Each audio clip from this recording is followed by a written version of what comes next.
Staring at the screen, the colors spin. Just a wait screen, where do I begin? This isn't a show, it's just a delay. Still here you are, you decided to stay. It's not a movie, ain't no special guest, just a wait screen, not the very best. Yet you're glued, anticipation's high for the stream to start. Oh my, oh my, oh my. Yes, it's late, we'll be starting soon. In this digital world we croon for the content we've yet to see. On a wait screen, stuck in reverie. Don't you worry, soon it will commence. Right now you're here at my expense. Just a teaser, a colorful jest. It's a wait screen, you know the rest. Patience is a virtue, they say, but this wait screen's making you sway to a tune only time can keep. As you watch, half awake, half asleep. Oh, the seconds tick, but the fun's on hold. The wait screen's tale is getting old. But just hang tight, don't click away. The show will start, come what may.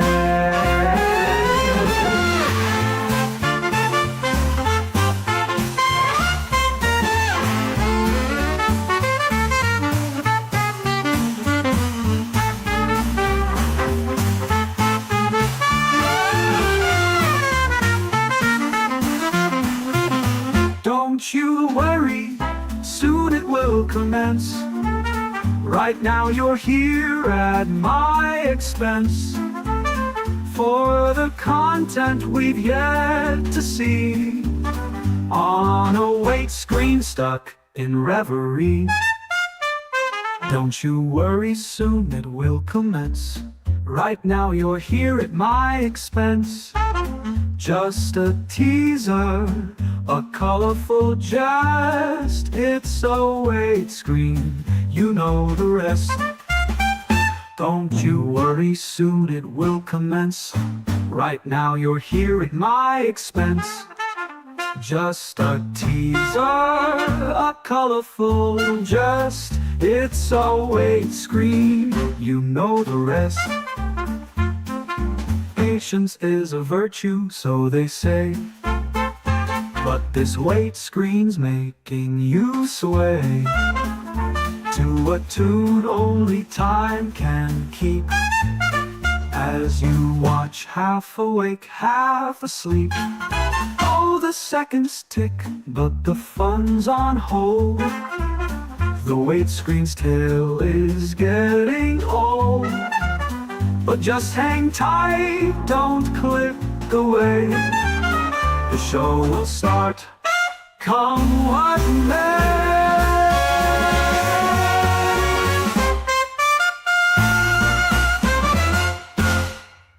Wait screen's tale is getting old, but just hang tight, don't click away.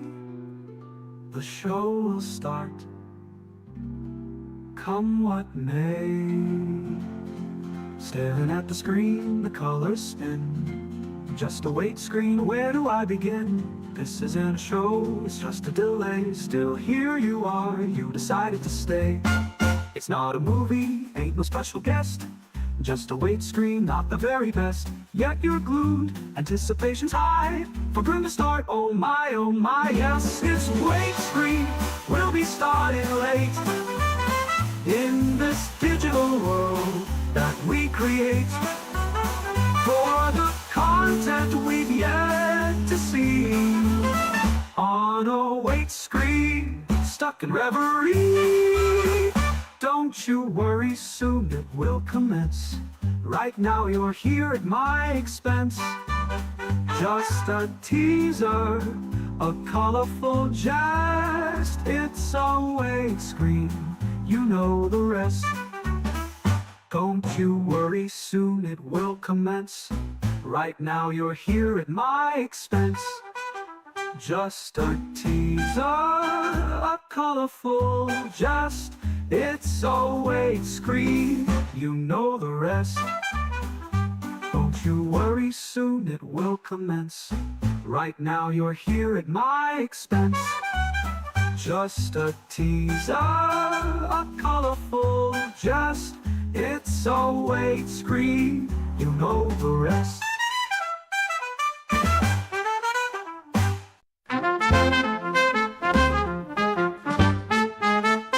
Staring at the screen, the colors spin. Just a wait screen, where do I begin?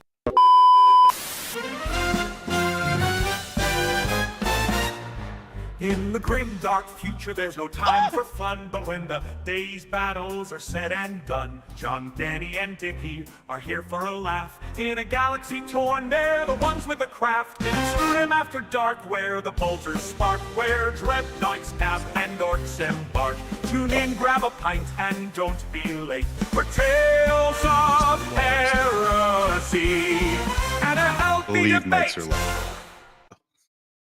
No, they're true. Yeah. Yeah, it was live. Hey guys, welcome to Game After Dark, your number 2 source for questionable Warhammer 40,000 news. Behind the guy who went 1-4 to local GT. My name is John. I'm here to misinform and entertain.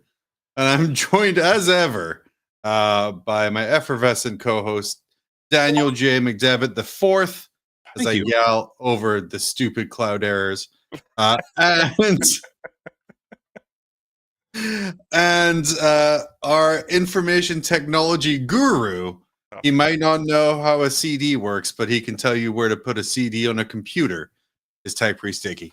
Wait a minute. No one has. Oh, sorry, I'm coming up. No one has a CD-ROM in their computers anymore, John. I'm sorry to say. So I don't. Like, we don't have to worry about CD technology. That's a I just figured Canada, you guys were just inventing the DVD. So no. Beautiful. How was everybody's week? Delicious. That was hey, it's been a week. Yeah. What did you eat something good, Dickie? I've been making a lot of steaks lately for some reason. I don't know why, but yeah. All right. Richie McRich over here, like just eating steaks. No, they're not that expensive. You better watch it, dude. People will come for you for that shit. Exactly. Oh God, no, please, no. Buddy, you better believe I put a tariff on these fists, and you're going to owe me an extra 15%. God, no. Let's move on. Oh, I control it this week here. You baby. Yeah, this week's comment of the week brought to you by someone who wants to give us money. That could be you, Frontline, but that's okay. I will just console myself with the 15% off Games Workshop products I get every day using the link below. This one, a little bit older, but it says, any chance of a new Terminator short featuring the whistling ad? And I only saw this today because obviously I'm a good boy and I check comments daily. But yes, there is every chance that I will sit and work on this over the next 2 days. Yep. And we can put out a beautifully haunting music video. I love it. Will it be short though? Will it be under a minute? The whistling ad is 1:07, so I can make it. You have to cut that down a bit. Speed that up. Yeah, but we can't cut the end. The walk like the Egyptian is the best part. Danny, if you had to cut any part of the whistling ad, what part would you cut? Oh, God, it's so hard, John, because it's like really a package, of music and lyrics that bring and dialogue that kind of bring a story to life about a whistler. Yeah. And his journey through the musical scene and through popularity and making an infomercial. Yeah. So if it were me, what I would drop, I'd probably drop the middle. Maybe when he's whistling Aladdin. It's time without. Oh, that's the best part. Like right here. You ready? He'll have you wetting your whistle and whistling along. His new album, Earl Whistles Disney, is sure to be a hit with all generations. So the part about Earl whistling Disney, if you take the Aladdin part out, it just makes it ridiculous and make no sense whatsoever. There are other Disney songs. That's fair. But yeah, we'll definitely figure something out with that. Dickie, quick shout out to you, who you've been killing it on the short game. Having people waste 30 seconds of their time, sometimes up to a minute, on randomly selected parts of this show.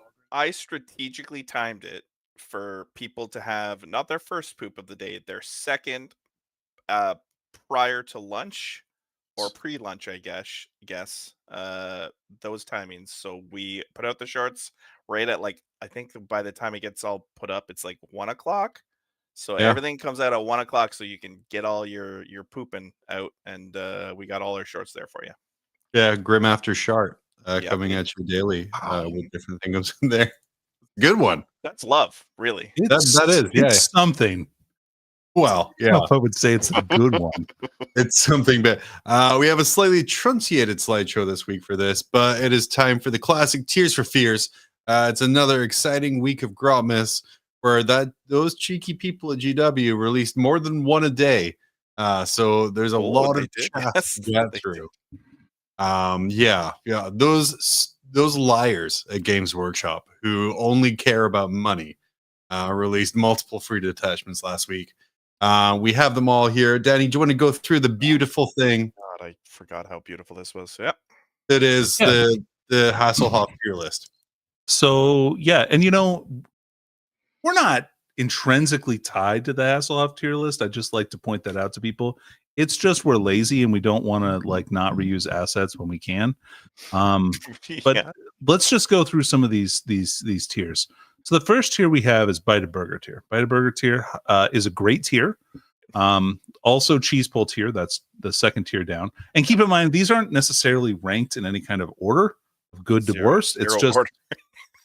It's just kind of like what the vibe is. Then we have Drink the Big Gulp tier. We have Lettuce on Lip tier. And then finally we have Concerning Talk about Your Life Direction tier. Yeah. And that has Nemesis on it, which makes total sense because that is a trash novel. Yeah. So I went ahead, and I didn't discuss it with you guys before the show. I went ahead and added the Imperial Agents attachment just on Contemplating Your Life tier. Yeah. And it didn't even get a Christmas hat.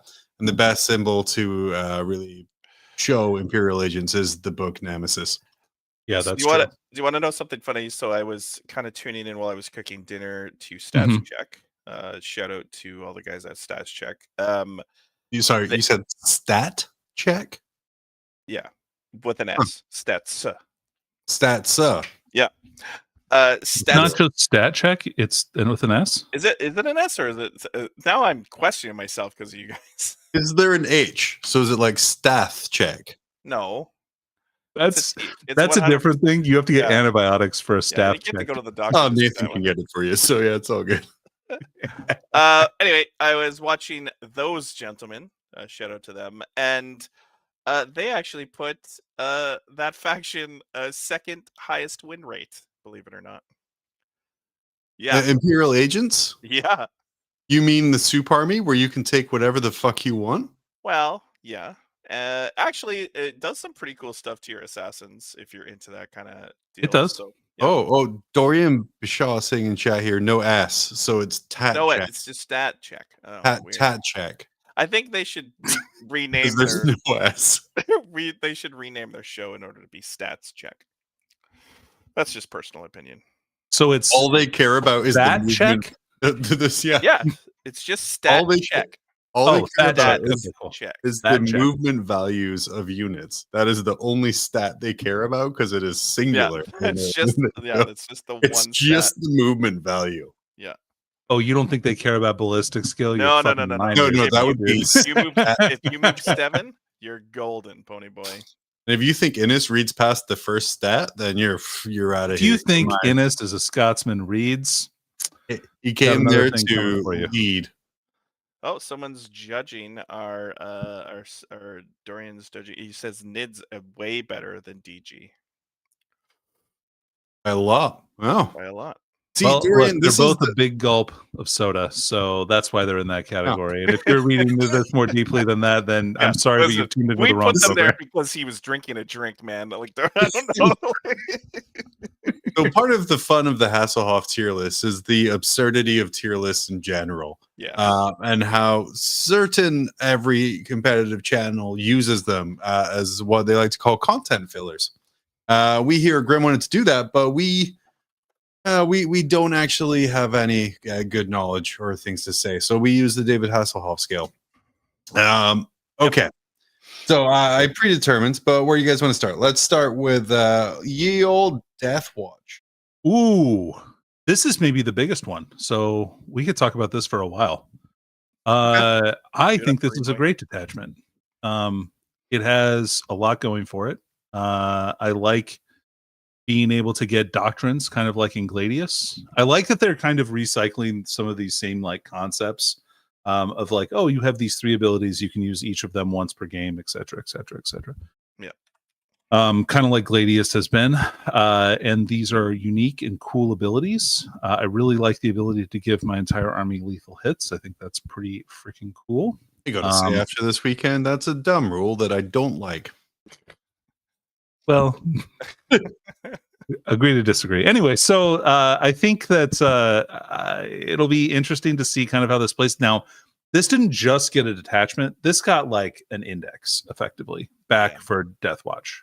Yep. And some of their kill teams are very good, though limited by the fact you have to take a full 10 models in order to make some of these kill teams, which is kind of the balancing factor here. Mm-hmm. But Dickie, what do you think? Yes, I think you're 100% right. I think this, if you're a Deathwatch fan, you should be super stoked to be able to look at this.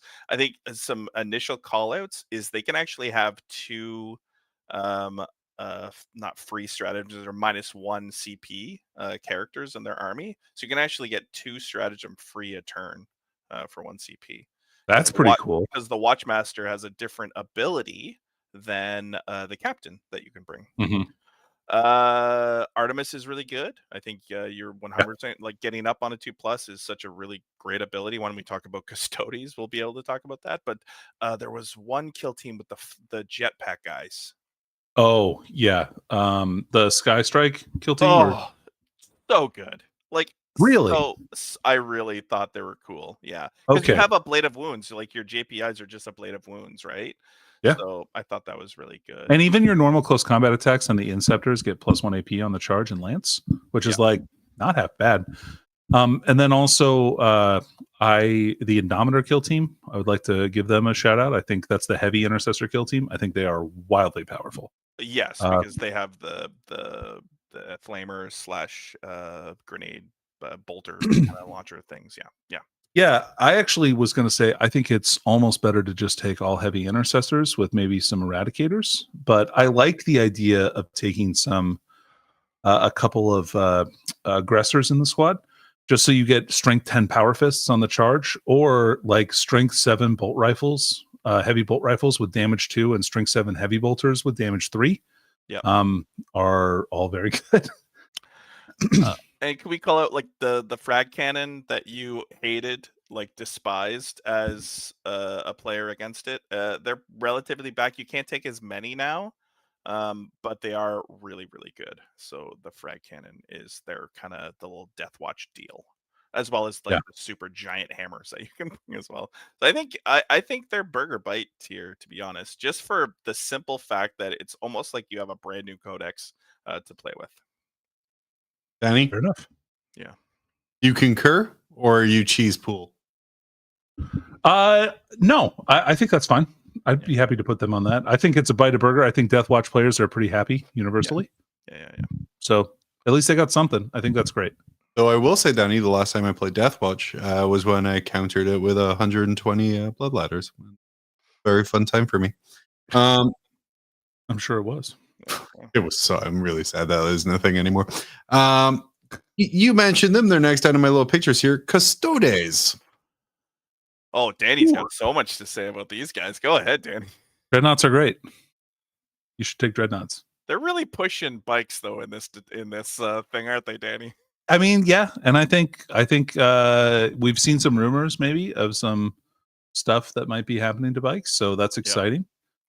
If true, we don't know that though. Of course, we're just idiots over here. We Um, know nothing. I don't know what led you to that. Like that thought. It's not like we have a bizarre tier list off of an in joke.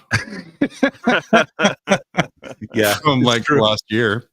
Why don't Why you Dickie, have to, like, I think it's call his important name. to tell people what this detachment actually does for the Custodes army. Yeah, so this attachment, pretty interesting. I'm pulling it up right now, actually. Just Go ahead. no. If you want to talk about it, go ahead, man. So, one of the things that dreads in Custodes were missing was, well, quite honestly, speed. So they were all speed 6 for the most part. I think the Telemon was speed 10. Mhm. That check. Let me know that. Yeah, stat check can help us out with that. This detachment actually adds 2 inches, and everyone here knows 2 inches is very important, to the walkers, Custodes walkers. So unbelievable, as well as it adds 1 to the advance and 1 to the charge roll made by those walkers. So these guys are moving real fast, and we're going to talk. Maybe but we don't have tons of time to go through it. But they actually have a stratagem to be for those walkers to go through walls as well. So Lovely. you can have a really badass Gladius guy with an enhancement that gives him extra damage, extra attack, and extra strength on his 8 attacks. I guess 9 attacks now. And then bada bing, bada boom, he's walking through a wall, killing everything. It's important to note that he can only walk through a wall. He cannot charge through the wall based on the stratagem. But yeah. Dorian in chat's coming in and saying basically Crusher Stampede for Custodes vehicles. Is that sure. Yeah, it's Crusher Stampede that hits on 2s and has a 2-up armor save and invulnerable saves everywhere. Yes, you're totally right. Yeah, same thing. And they kind of get better as they get hurt. So kind of like Crusher, I guess. Yeah, in that respect, that's true. Unlike me in an actual game, the more I'm emotionally hurt, the better I am. Yeah. So if you don't think you're going to be seeing 3D printed Gladius tanks, you're 100% wrong, because you're probably going to see 2 to 3 those things. Because you hurt my tank. Oh no, now my ballistic skill 2 tank is hitting on 2s, rerolling 1s. Rerolling 1s. Yeah. No. So where are we putting this golden shower, as I'm going to call it, because Crusher Stampede's already taken? Cheese tier, Paul. Cheese tier? Cheese tier. Yep. Okay. I think it's actually going to be very hard to play because the pieces that you have are very expensive. So you're definitely going to have to put some sisters into your army to get some scoring going. So it's going to be hard. You're going to get very greedy and then have to probably pull back a bit. Don't be a coward. Take as many vehicles as you can. Don't listen to Dickie at all. That's garbage. That's garbage advice. Unless you're Canadian, in which case you're legally obligated to take. Yeah, you actually have to listen to them if you live in Canada. And they have to speak French as well, actually. Or at least have them written down close by, or have a translator available, right? Yeah. Next up, we have near and dear to my little heart, Chaos Knights. Yeah, well, you tell us how happy you are that you have to paint up a whole bunch of new things for your Chaos Arts. Oh, I'm gonna say, fuck that. I own about like 120 Poxwalkers, or I'm sorry, I mean, cultists. Yeah, they're green. No big deal. I will say, after we watched that Warhammer Plus short about Chaos Knights, and how cool that army looked, surrounded by mutants and like regular people. This is narratively amazing, and I believe how Chaos Knight should have been from the start. They should have had that chaff. They should have had those things. I love that there's just jank that's going to get FAQ'd really quickly in January, but right now it sort of works in really niche scenarios. I am, of course, about talking if you're playing Chaos Space Marines. You can sacrifice their troops to make yours better, because rules is written. It just says cursed models and not yours. I don't think. I think the problem I have with it is the same problem I have with the Death Guard detachment. Is you get this really cool build that's encouraging you to take larger knights, but the old standbys, Terror Shades, Knights of Shade, are obviously not there stratagem wise. And then even just the basic army rule of Battle Shock and making people take Battle Shock tests is just so clutch in the arsenal. And I can think of a lot of times where I was like, you need to take a Battle Shock. Oh, you failed. Okay, let me take a bunch of mortals off you. But there is a lot of play. And I was excited about the idea. I mean, I've seen a lot of cool lists made with Lancers. And the fact that you have 90 to 100 idiots is the best charge protection you could ever ask for. But you also have to ask yourself, are 40 cultists or 30 cultists worth one carnivore? So again, it's super narrative. I really like how it plays. I think Danny has the answer there. I think Almost always probably yes. Like for one. Yeah. Yeah, I like the scouting. I do like the scouting. Like I said, I the think it's reactive cool. move's actually cute as well. Like you can Mhm. reactive move them in front. So, oh, you're gonna charge my knight. Oh no, just kidding. Oh, well. Charge these guys. So there's a lot of neat stuff you can do with it. But the lack of Kool-Aid Manning through walls worries me a little. You don't need that, John. You just have to read all the rules to the pack you're playing it. So, buddy, we have a game later on that covers that. Oh, nice, exciting. I like the accursed. The accursed cultists still get recursion, right? They like can bring back a few guys every turn. No, so their big thing is they blood surge now. Oh, that's right. Okay, never mind. But they do I get take back scout. everything I They thought do get before. scout natively, which is That's nice. good. Yeah. Mhm. And keep in Yep. mind, you can still bring characters, right? So you could bring like Dark a communes. Yeah, dark communes. You can also bring that fire dude. Oh yeah. So he gives the unit a 5+ leadership check, so they'd be failing much worse. And actually, And he gets rerolls too. Yeah, rerolls, and I think his flamer is 18 inches, and also causes battle shock tests. So Does. I guess that's a thing that you can do now. So yeah, there's all sorts of fun stuff. Yeah. I'm thinking sip of soda tier or cheese pool tier. I'm thinking sip of soda tier for rules, cheese pool tier. God, these are awful names. Because narratively, I believe this is how Chaos Knight should look on the table. It is very cool narratively. I agree. Yeah. Well, what are you guys' thoughts? I think it's probably big gulp tier. I think it's big gulp. It's probably in between those, though. I agree with you. I think it's hard to choose just one. I'm gonna cheat. We're gonna put it in between. Luckily, it has the arrows to let me know where the middle is. Perfect. Like that, our tier, we can just do. We are bound by no tiers. Yeah, you can't control us. It's almost like these are ridiculous. Next up, we were talking about similar things anyway. What about their loyalist cousins, the Imperial Knights? Trash. I'm sorry. Yeah, I was gonna make him read this copy of Nemesis real quick while you guys decide. Yeah, this is lettuce on lip tier, I think, to me. And the reason why it's just not as. First of all, you can't take big squads in this at all because you're limited to 10 mans, and you do have access to a few characters, but like realistically, you're probably not taking anything but maybe a marshal, I guess. I guess the tech priests are nice to heal your knights up. Yeah, this whole kind of this whole detachment really feels like it's like healing the knights. There's enhancement that help. There's the tech priests themselves that do it. I don't know. I don't think it's helping as much as even the Chaos Knight detachment. No. Doesn't even thematically make sense to have some even thematic, like just to have a couple like tech priests just kind of wandering around the battlefield trying to keep up to these guys. I don't know. Just running after them with a little soldering iron, trying to fix stuff as the guy charges. That's what it feels like, right? Yeah, it's Kinda. But like the problem is like healing in this edition, unless you have crazy good healing, like recursion sucks.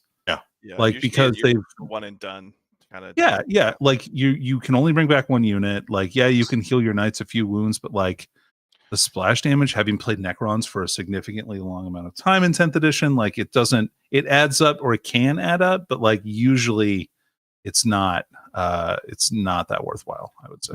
And is the reroll, so they have the Divine Inspiration, which each time a model in the unit makes a range attack, it reroll hits roll of 1 and reroll in units within 6, and friendly Imperial Knights do it. So if you have an AdMech guy, I guess you give out a 6-inch buff of reroll 1s to wound. Is that really required with Knights? Was that really the problem that Knights were having? Was the not getting the damage through?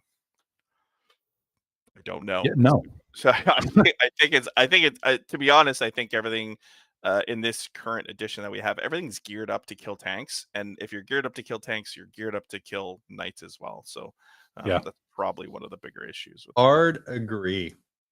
Okay. Grey Knights.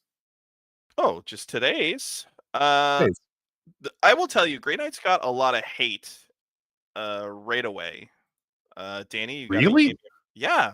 Like, God, so I thought much this internet hate. attachment was awesome. Okay, so I think I 100% agree with you. I'm sorry this doesn't make for good show, but honestly, I was super like, wait a minute, I can get reroll hits like just by being in like my zone. Like, are you kidding me? I thought this was a fantastic attachment, but the internet hated it.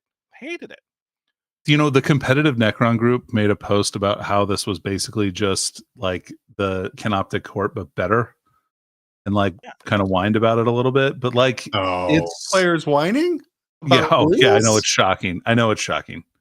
It's very infantry focused, so you're probably not going to see as many dreads as you do, but I think you're still seeing some. I still think I think you're going to see like purifiers. I think you're going to see Crow a lot because his unit slaps. With this attack. So you guys weren't seeing Crow before? It feels like every time I play Grey Knights, that guy is on the table. He's got more air miles than someone who travels very frequently.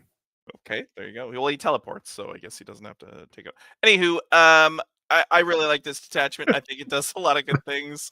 It turns out reroll hits, and I think he has a 1 CP stratagem to reroll wounds as well. Right? Am I crazy? Like purifiers get that. Dude, it's reroll 1s to wound unless they're purifiers, and then you get to reroll 1s. See, Quennell, the Grey Knights are bad and should feel bad. I think they feel real good right now. Like this is pretty cool. Well, where are you putting them in the Hasselhoff tier list? I'm kind of in the cheese pull world. I would say they're cheese pull or bite a burger tier. I think they're cheese pull, but they're ahead of Dark Angels. Okay, then this is our second in between tier, guys. Tiers mean nothing to you. No, and you should never meant anything to me. In fact, they mean nothing at all, John. Just in general. AdMech, as we've stated, tier lists are like the spiky bits of YouTube content. They are not great. You should know this from watching 20 minutes of one right now. At least we're likable. Okay. Yeah. Okay, so AdMech, I gotta be honest. Can I be honest with you guys? Do you mind? Can I do that? Absolutely not. Please lie to me. There's no one watching the show. That's fair. Okay. Every time I read an AdMech rule, I fall asleep. Literally just like blah blah blah. I can't do it. Like, can someone please let me know? Is this good? Is this bad? What? Okay. I think it's cool. So like it's cool in that it lets you take a big unit of robots without that like being your like entire focus of your army, and it makes a bit like a unit of 4 Castellan robots like very good, I think. And then it also lets you kind of just pick which units you need to get an extra buff and then just do that. So I really like this. I like the enhancements pretty well, like especially sanctified ordnance on like the plasma cannons that Cataphrons have. Okay. So that you can get you get plus 6 inches on their range, so they're like range 42 inches, so you don't have to move them. And then those guys naturally have Overwatch on 5s. That's really good. You can they get lethal hits by having a Manipulus join them. And then they also get to reroll hazardous tests. So you're always overcharging them without fearing like blowing up like, you know, a 50-point model or whatever.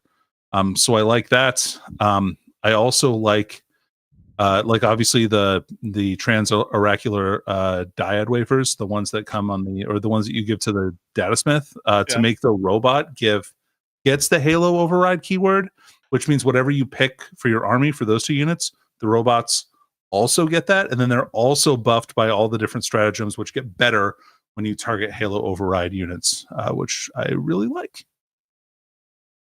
Interesting. Awesome. Yeah. Where is this going? I hesitantly put it middle tier based on your verbiage, but go ahead and correct me. No, I think that's right. Okay.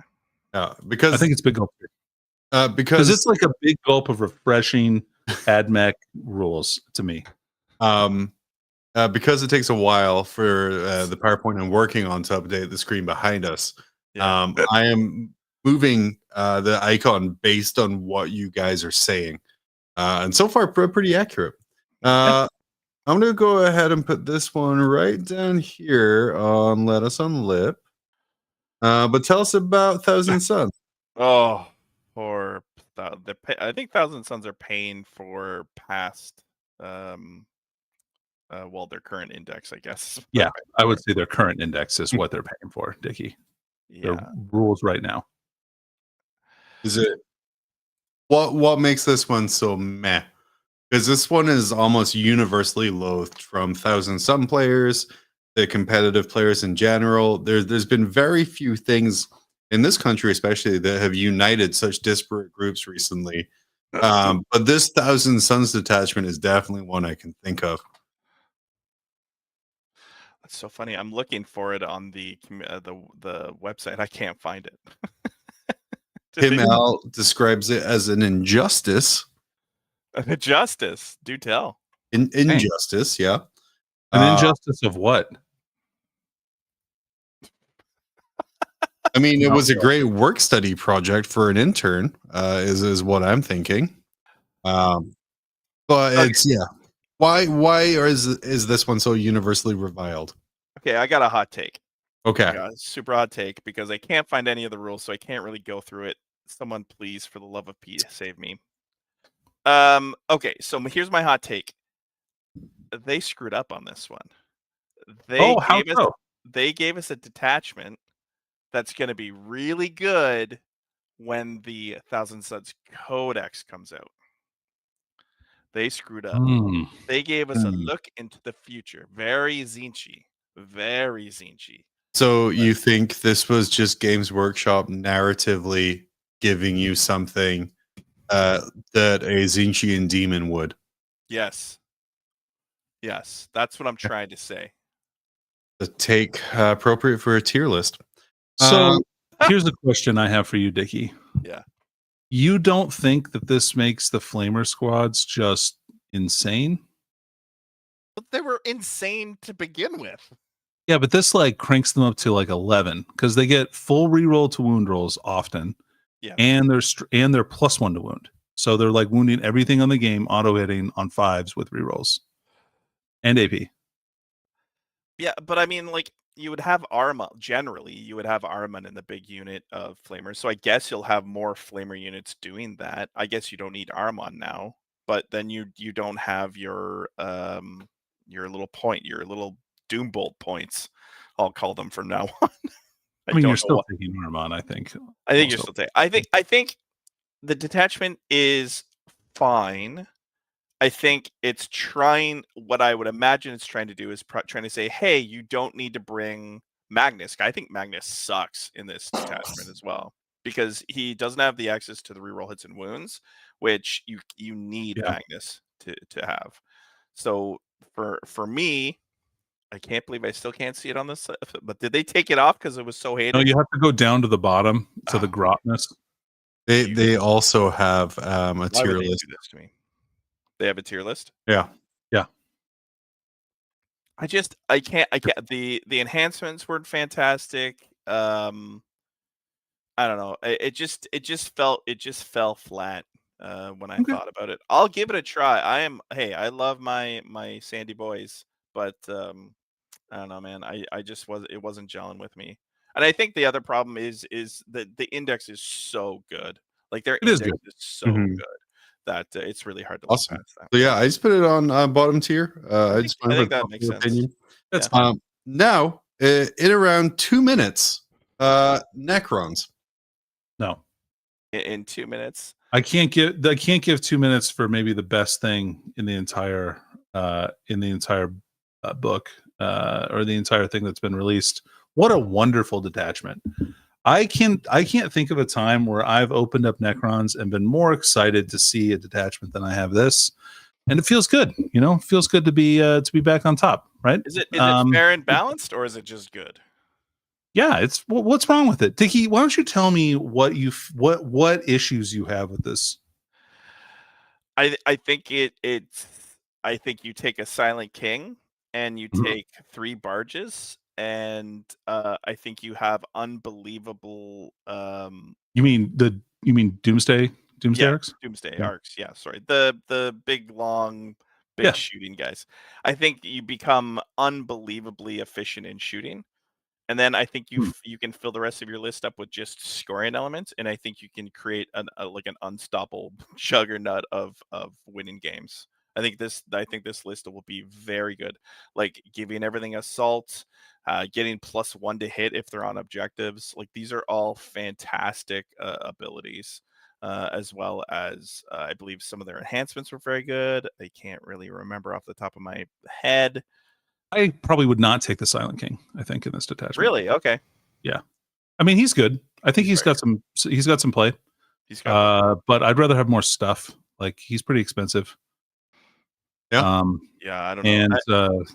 And I don't think he's like the benefits that he gives, I don't think are huge for this It's the detachment. minions that get the ability though, right? So they would get the +1 and the assault, so they could just like run out, catch an angle, and So then you're gonna build your entire army to benefit 2 Menhirs? oh, and obviously the other guns as well. Wait. I'm not saying the Doomsday Arcs are bad. I think they're great. I think this is like Locust Destroyer heaven because they're all mounted units. Yeah, man. So giving all of them +1 to hit with full rerolls if they're shooting at a target on an objective, crazy good.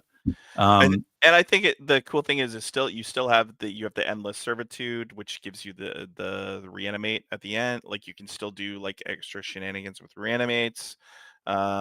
I think Chrono Cool. Shift was really good as well. Like I think every one of these stratagems is good. I like that. Yeah. Does But that make it broken, Dickie, or does that mean that other don't you think every stratagem and every detachment should be like something that's good? No, I think everything. I think they've done a fantastic job at these detachments. I think the flavor. I think that was kind of the whole, for me, the gimmick of these detachments was just being really flavorful, and I think I was excited about, like the Chaos Knights, for instance, having Mhm. a whole bunch of little like nerds walking around with you that you step on by accident.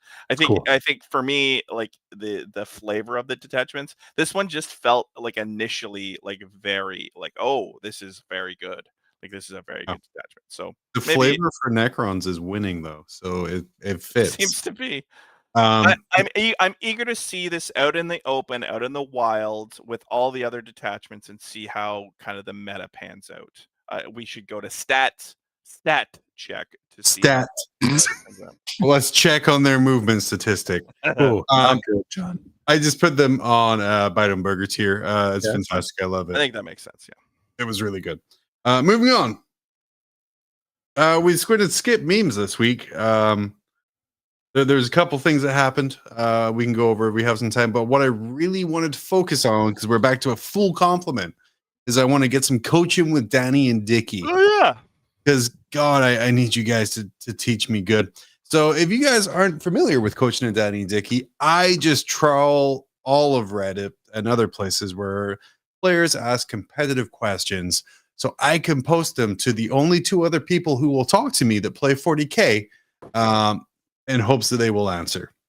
So question 1. How to play Space Marines? Oh, that's the question. Jeez. So the question is, you want me to read it?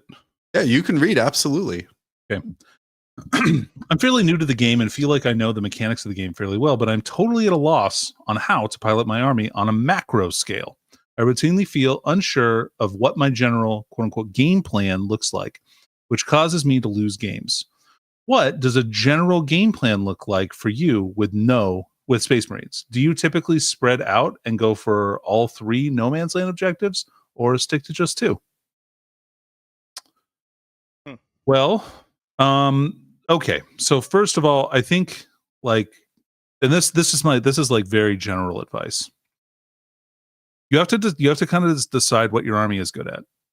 Like, think about that. Like, what does your army do that's pretty good? Like, what are you good at doing? Are you good at being in the middle? John, are you good at flying 12 inches like John's guy is? There's a little jump pack intercessor suddenly appearing where I want him to be.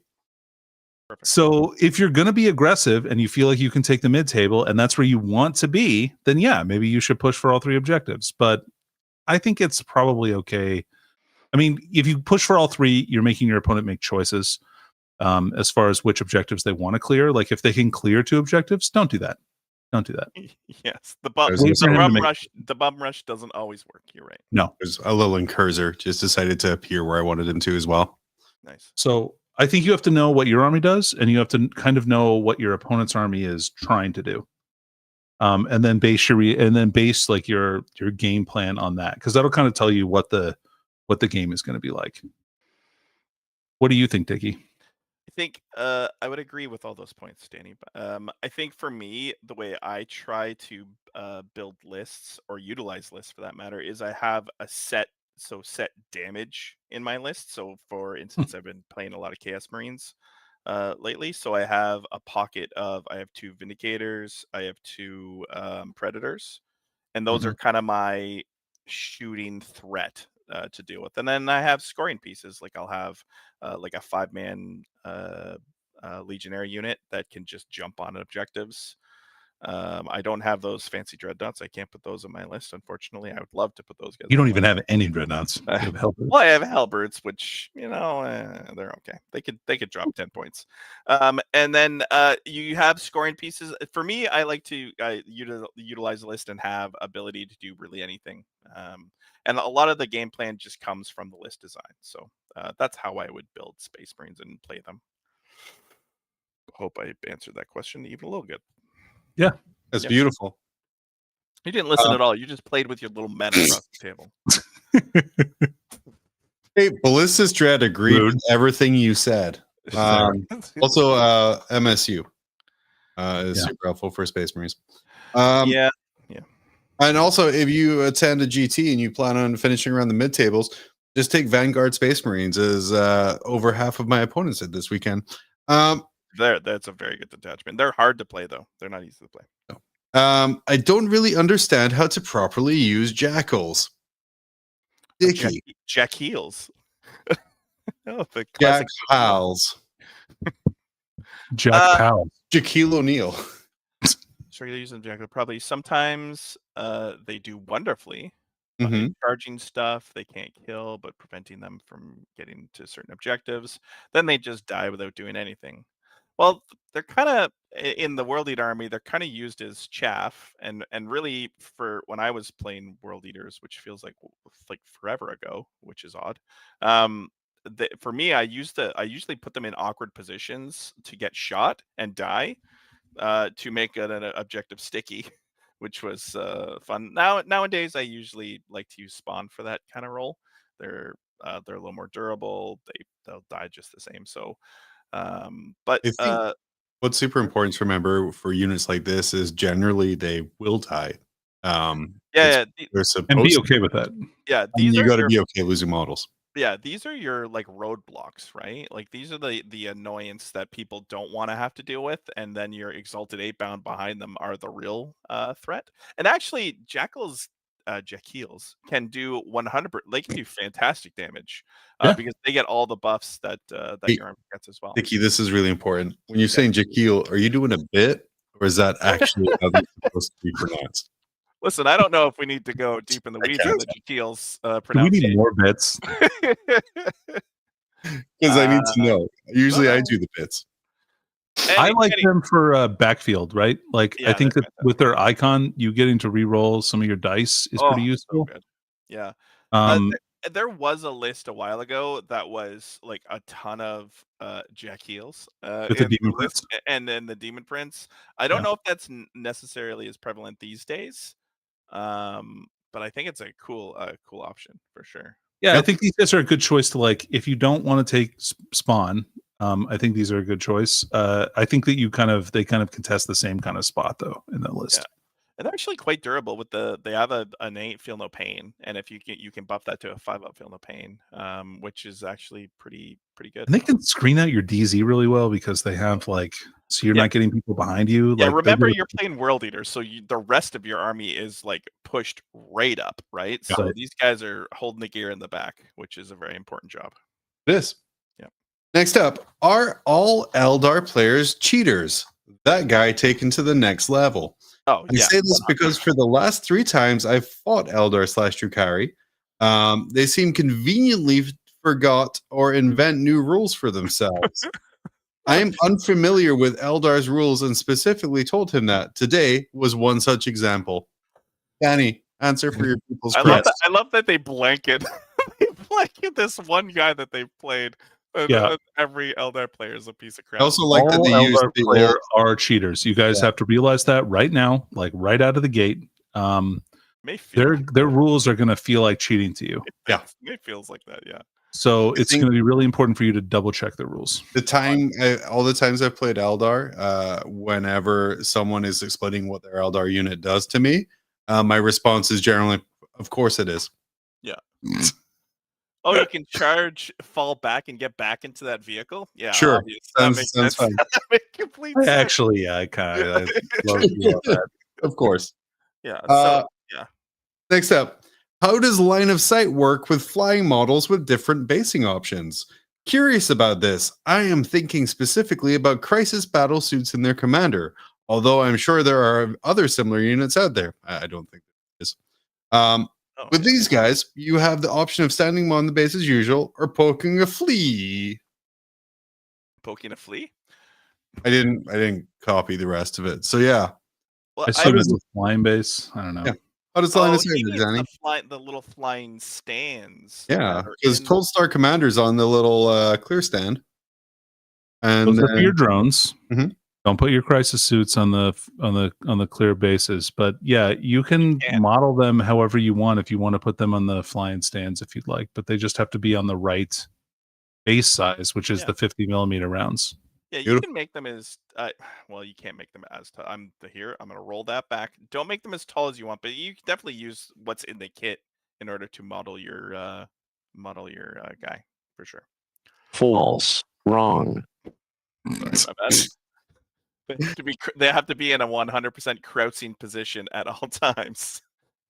Just before we jump onto this week's closing grim game, I found this fantastically relevant after this weekend.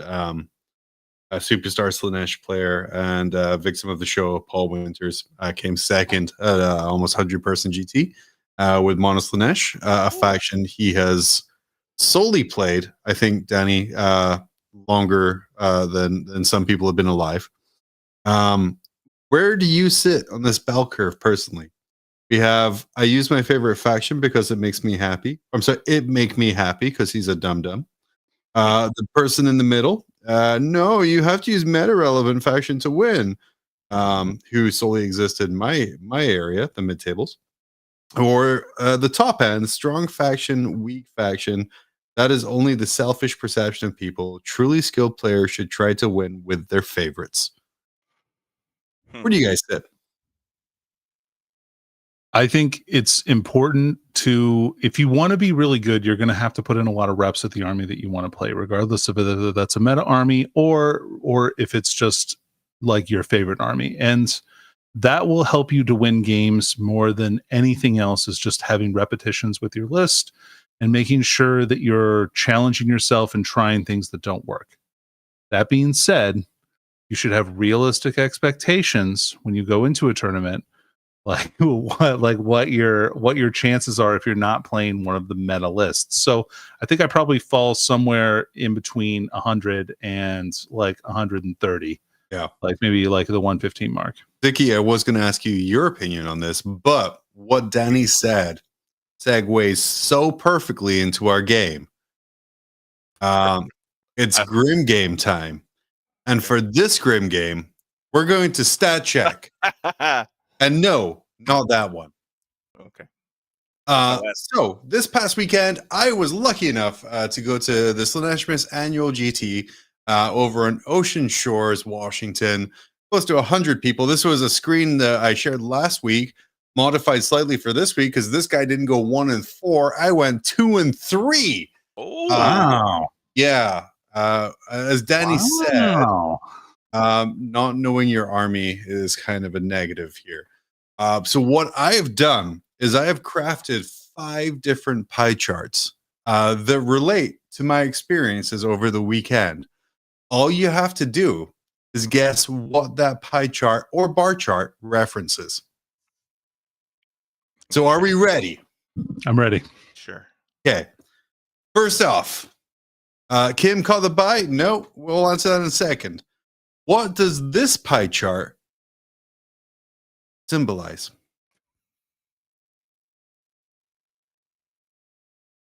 Looks like we're a half orange, Yeah. green wedge. Orange, it's small green wedge, and a little bigger blue. What are we thinking here? Oh, I think I know. The orange wedge is, or so let me start with the section, the least important one. The blue wedge is the blue area is describing the people that come to the tournament to play to have for fun. The orange wedge are the people that think they're going to win the tournament, but probably won't win the tournament. And the green wedge indicates people who can win the tournament. No. If that was true, the green wedge would be far smaller. Some would say imperceptible. Huh. But that's a good guess, Dickie. Yeah, that was fantastic. Okay, so I initially went to a really crude joke, so I'm just gonna go with it. So these are the bowel movements that you had during the event, and the bigger the pie, the more enjoyable it was. Okay. So, I believe orange was probably day 1. Like you're in the middle of your first game, you still nothing bad has happened. No, I played a very good GSC player turn 1. Around 1, a lot of bad stuff happened very early. Damn it. Well, I'm sticking with it. Sorry, John. That's fair. Yep. So this graph actually resulted as my overall performance, where I lost 3 games, I won 2 games, and I was a coward and dropped for the 6th round. Oh, I'll move Danny other way. So. Yeah. So that was overall performance for the weekend, which was 100% improvement on what I thought it was going to be. Nice. Yeah. All right. This graph right here. We just have 2 sections. And again, this all relates to my personal performance or my personal metric over the weekend. So, what does this one represent? It has a slightly larger blue section and a slightly smaller orange section. This is the times your opponents took fixed over tactical secondary. Let me tell you, knowing army rules and mission rules prior to army construction, very handy. Did they take fixed? That's crazy. Buddy, I took 4 stalkers and a big knight. You bet your ass. If you were smart about it, you took no prison, or you took assassination and big guns. Or bring it down. That makes sense, actually. And when people told me they did that, I just gave them 40 points because what else are you gonna do? yeah. I want to know how much of a deficit I'm playing in over here. So okay, Danny, how many people took fixed objectives against my very terrible army? Dickie, what do you think it is? I was gonna say the blue section is the rules that you don't know or forgot, and the orange section is the rules you know. But I think the orange section may be a bit smaller. Very close. This was games where I did not realize I regained wounds from the Strat Terror Shades. Oh, for God's sakes. Oh, Patera Shades. Yeah, Terror Shades. So for Patera. the first 3 games, I was great. I was like doing mortal wounds, all very kind of excited. And then someone asked me, well, yeah, you regained a lot of wounds from that, right? And I'm like, I'm sorry, what? Oh no. So I wasn't actually regaining any wounds from Terror Shade Oopsie. for the majority of my games. So if you're going to cheat or get your rules wrong, do it to your detriment. I guess. You're not cheating then, you're just being a dum-dum. No. This, which is entirely blue. There's only one section of this. What are we looking at here? Oh, this is easy. This Okay. is how much fun you had at the event. Oh, that's really close. Damn. was gonna say- John, I think this is the amount of times that you realized that you could move your knights through the small ruin blocks on Games Workshop boards. Or I'm sorry, that you thought you had to pay for movement in order to Yeah, that would be 4 times out of 5. As you quite rightly pointed out over text when you were like, you can do that, right? And I'm like, yeah. I did. Yeah. No, but Dickie, you're right. I did have a lovely time. The nice thing about Chaos Knights is all of my rounds finished about an hour and a half in. So I got like an extra hour. The convention center was really close to the beach. So I went with headphones and just walked along the beach. And it was fantastic. But this graph actually refers to the games where I did not realize Brigands were BS2, not 3. Oh, for God's sake. Which would be 100% of my games. I played Brigands. Did you not bring any rules with you? Like what? I played all 5 of my games, assuming my Brigand hit on 3s, not 2s, which is one of the reasons I was so frustrated with the 3 Vanguard Space Marine armies I played in my 5 games. Yeah. Oh, gross. It's been a lot easier. Brutal. All right, what's this guy right here? This is a slightly different graph. It's a line graph, yeah. Yeah. What are we looking at? You can tell me what the orange is, what the blue is.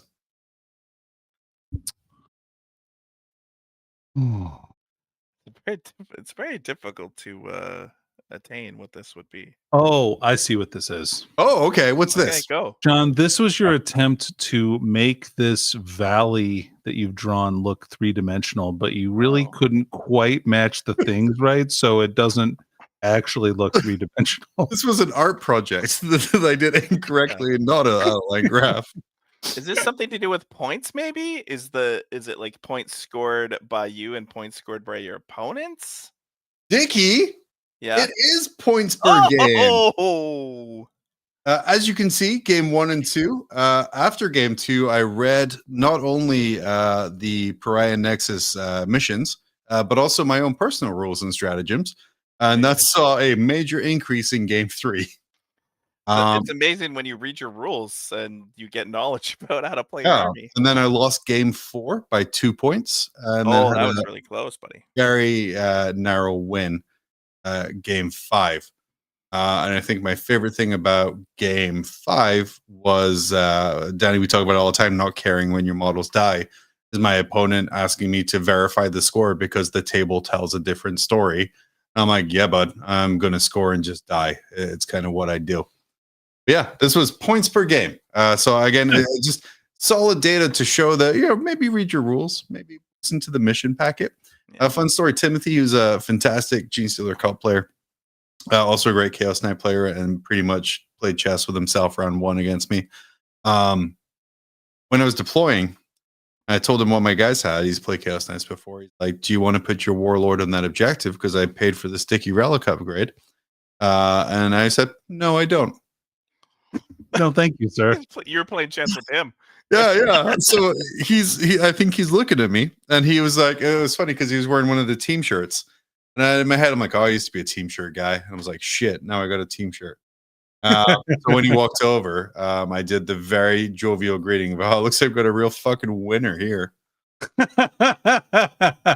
Which I think John confused. is out to make lots of friends in these Yeah. events. Oh, hell yeah. This I is the mean- way to ingrain yourself in the Pacific Northwest. I mean, I'm in your area. I'm going to be the best opponent ever. Is what John said. So, this guy here. What are we looking at here? And yes, Kim L, I did read my rules in game 2. I didn't catch the 2+ BS on Brigands because I read stratagems, and I read the missions and the secondaries and things that I could do.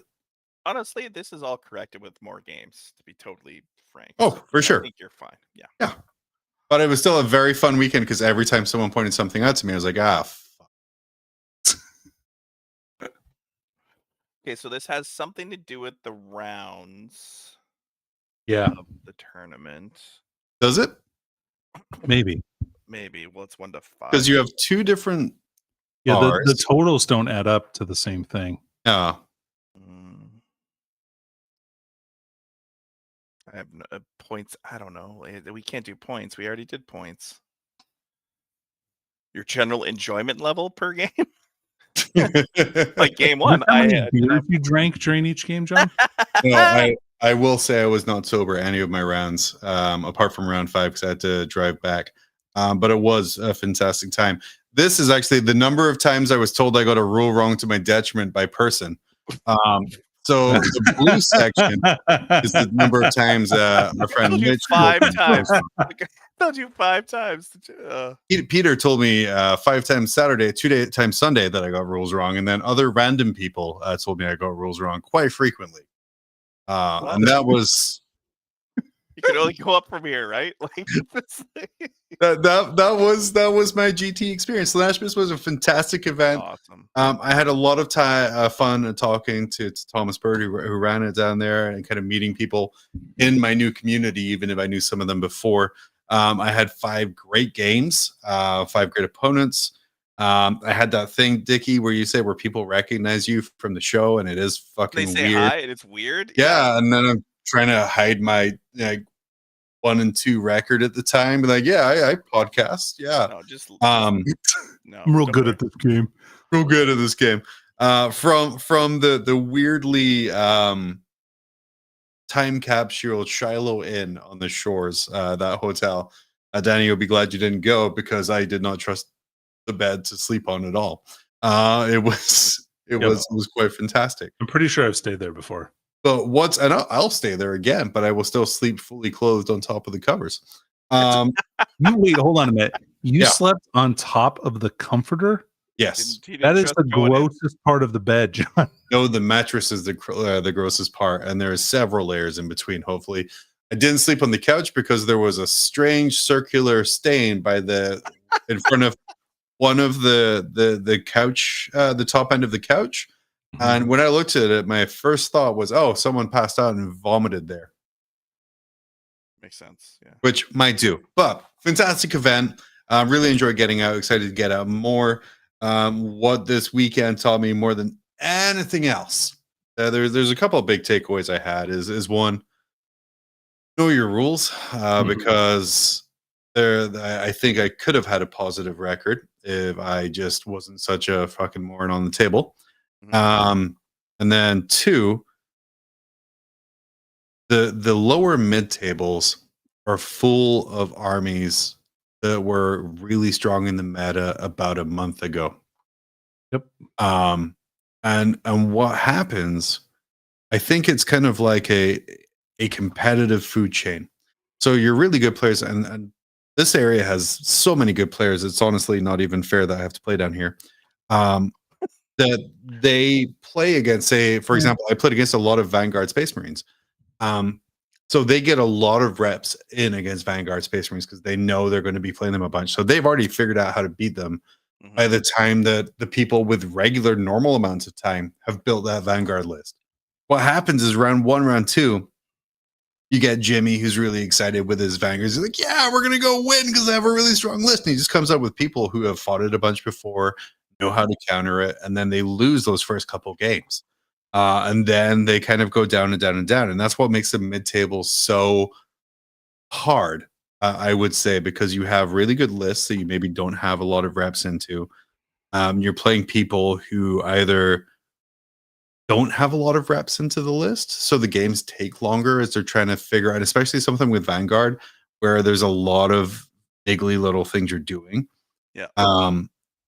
Or other reasons. But yeah, that's sort of like the lower mid table. Who the fuck is winning with Vanguard?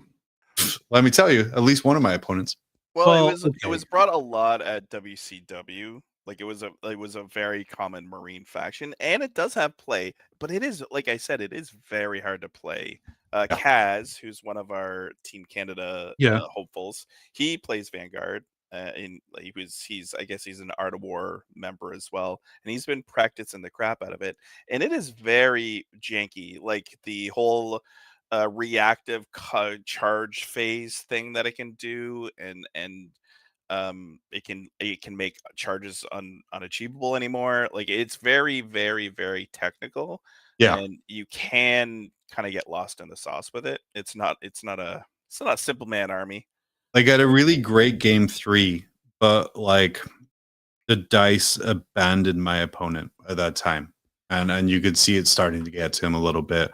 Like I had a carnivore in combat with Marnus Calgar for about rounds roughly, but based on him, like the carnivore one, like getting the squad and then them retreating and coming, various different ways.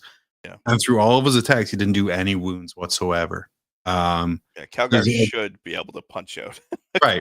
Right, exactly. So there's some stuff that's just sort of bad dice, but like I think the difference between like your top tables and sort of your middle lower is how tilted you get when dice do dice things. But yeah, I will say all of my opponents were great. I have a photo we'll share next week because goddamn the Hasselhoff tier list takes a long time. But just an amazing dreadnought my opponent had. It's next week going to be worse, I think. Like it's going to be so many more lists next week. Well, next week we don't have a coaching with Danny and Dickie from last week to catch up on, so that can slot into that part. Or we might just even talk about the secret weapon episode of 40K that came in and focus more on the fact that, guys, this Warhammer TV shit is going exactly as we told you it would go about a year ago. No, didn't we say it's not going to get off the ground? Didn't we say that? Wait a minute. We said that it was about 6 to 7 years away. Okay. And then everyone, I want to share. I don't think we said that, but yeah, okay. So and then there was someone they shared in a Facebook chat I'm in today. Let's hope that Henry Cavill can keep the woke out of it. I laugh reacted that, by the way. And he absolutely would not compromise the ideals of Warhammer for anything. He straight up said as much. I'm sure that's why it's taking so long to begin the finished product. And I responded with, this is standard TV IP negotiation and timeline. From this point, it should be around 3 to 5 years. And I was like, I hope you're right, because and this shit comes out the way the novels are written. My response to this was, someone will always be disappointed because there's always one chud mad they aren't showing how Iron Warriors are made, or they decide to adapt Nemesis. For every cool 40K novel, there is an equally shit one. Yeah. Which I think is fair. But I was told, at least one. Uses chud slur, opinion discarded. I didn't realize chud was a slur. But, we all learned something new today. Yeah. I watched the Tithe. Was it the second episode of Tithe? So on good. Warhammer Plus, because we're Warhammer Plus people now. We are. We love Warhammer Plus. The second episode with the female custodies. I don't care who you are. That was badass. Like everything that she did was badass. So you know what? I'm okay with it. What if I'm middle-aged male, and I'm scared that everywhere I look, people don't quite look as much as me anymore? Suck it up, because like that was really good animation. I want to see more of it. Yeah. But yeah, essentially there's TV adaptations coming. It's going to be probably 5 years. You'll be disappointed with it. Someone will be disappointed with it. Because here's the thing, all of our Dickie's 40K experience, Danny's 40K experience, my 40K experience is all unique, and we all like different things. There's some stuff, a lot of stuff I like. Danny's like, the fuck, that's stupid. So yeah, a lot actually. Yeah. Next week we have I'm to pretty watch. Rude. Yeah, you're brutal. Next week we have to watch this new secret level stuff that came out on Amazon, I believe. Right? Came out yesterday or the day before. Came out today. Came out today. We have to review next week. We gotta watch it. Okay. Do that next week. So next week we're going to review Secret Level. We're going to get caught up on community chudness because I'm taking it back. It's not a slur anymore. We are going to rapid fire was next awesome, week's attachments. So guys, level episode. It was good. I'm excited. We're going to catch it. We're going to talk about it. Dickie, you are going to engineer a 1-minute timer. And we are going to share our thoughts on this amazing. Oh, actually, I'm covering Boss Head. It looks like I have a really cool dreadlocks coming out. And a toque. We're gonna 1 minute timer, 1 minute Hasselhoff tier list. It was impossible to do this week because Chaos Knights came out, Necrons came out, all the good stuff came out. Next week is just shit like World Eaters and CSM comes Demons. out, I'm gonna need a whole 30 minutes, I think. Sorry, guys. Get 60 seconds and like it. Danny got 2 minutes 5 for his favorite faction right now. But yeah, that's all we have planned. Guys, Danny, Dickie, anything you want to plug or talk about? No. Amazing. Perfect. No. It's been an hour and 14 minutes. No. I don't Check have anything out- to talk about. Check out the shorts Dickie is throwing out. They are very good. Well, some of them are. Some of them do Mhm. feature me, so Yeah. just warning. They all feature you, you dingbat. Yeah. Yeah. And then some of them I don't talk, so they're better. But thank you so much for joining along with us today. Thank you for following along. We'll be back next week, like I said, with more tier list, more secret level, more memes, and probably a game. Mark, you're a terrible person. I love you, but you told me you would do the work for me this morning, and you didn't do it. Luckily, I'd already done this yesterday. Rude. Yeah, But- Mark. Yeah, Mark, how dare you try and be nice to me? But for everyone else, apart from you, Mark, specifically, we will see you next Tuesday. Love you, Mark. Oh, I have to hit the out button. 1 sec. Just